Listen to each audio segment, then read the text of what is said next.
ఏ వస్తువైనా ధరలు అందుబాటులో ఉంటేనే ఎవరైనా కొనుగోలు చేస్తారు. తమకు శక్తికి మించిన విధంగా ధరలు ఉంటే మాత్రం అటువైపు చూడరు. బంగారం విషయంలో అదే జరుగుతోంది. గత 5 నెలల నుంచి బంగారం, వెండి ధరలు పెరుగుతూనే ఉన్నాయి. ఈ ఏడాది ఆరంభం నుంచి ప్రారంభమైన బంగారం ధరల్లో పెరుగుదల మొన్నటి వరకు ఆగలేదు. అందుకే కొనుగోళ్లు భారీగా మందగించాయి. అమ్మకాలు నిలిచిపోవడంతో పాటు పెళ్లిళ్ల సీజన్ కూడా ముగియనుండడంతో ఆ కాస్త కొనుగోలు చేసేవారు సైతం బంగారం దుకాణాల వైపు చూడడం లేదు. జ్యువెలరీ దుకాణాలు ఎన్ని ఆఫర్లు ప్రకటిస్తున్నప్పటికీ పెరిగిన ధరలు చూసి వెనుకంజ వేస్తున్నారు. మే నెలలో ₹1,00,000 దాటేసిన బంగారం ధరలు తర్వాత కొద్దిగా తగ్గుముఖం పట్టినా జూన్ నెలలో మళ్లీ 10 గ్రాముల బంగారం ధరలు ₹1,00,000 టచ్ చేశాయి. అయితే గత 5 రోజులుగా క్రమంగా ధరలు తగ్గుముఖం పట్టాయి.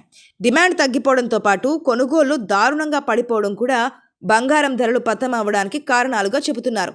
మరొక వైపు అంతర్జాతీయంగా పెరుగుతున్న ధరల ఒడిదుడుకులు, ద్రవ్యోల్బణం, డాలర్తో రూపాయి తగ్గుదల, విదేశాల్లో నెలకొన్న మాంద్యం వంటివి కూడా బంగారం, వెండి ధరల్లో మార్పునకు కారణమని మార్కెట్ నిపుణులు చెబుతున్నారు. ఇరాన్, ఇజ్రాయెల్ మధ్య యుద్ధం ఆగిపోవడం కూడా ధరలు తగ్గడానికి కారణమని అంటున్నారు.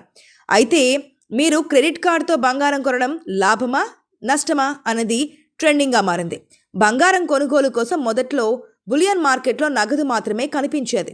కానీ కాలం మారడంతో ఇప్పుడు మీరు క్రెడిట్ కార్డుతో కూడా కొనుగోలు చేయవచ్చు.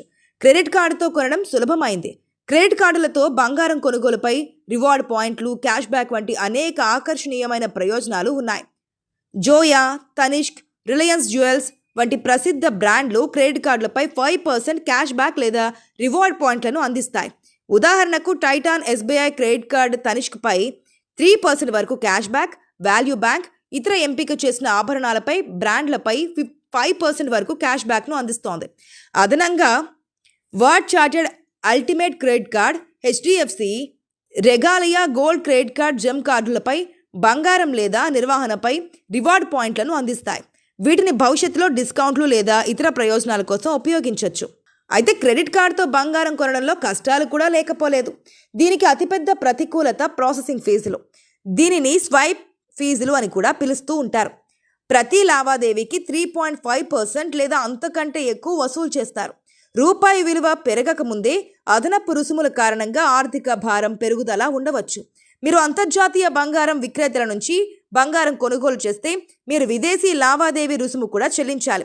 అదనంగా క్రెడిట్ కార్డుతో బంగారం కొనడానికి ముందు మీ కార్డు ప్రొవైడర్ తాజా ఆఫర్లు, షరతులు, నియమాల గురించి పూర్తి సమాచారాన్ని పొందడం ముఖ్యం.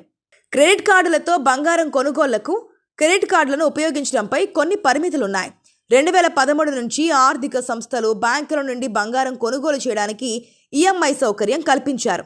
దేశంలోని బంగారం నిల్వలను రక్షించడానికి ఈ నిర్ణయం తీసుకుంది. దీని కింద బ్యాంక్ శాఖలలో కొనుగోళ్లకు క్రెడిట్ కార్డ్ చెల్లింపులు కూడా అనుమతి ఉండదు.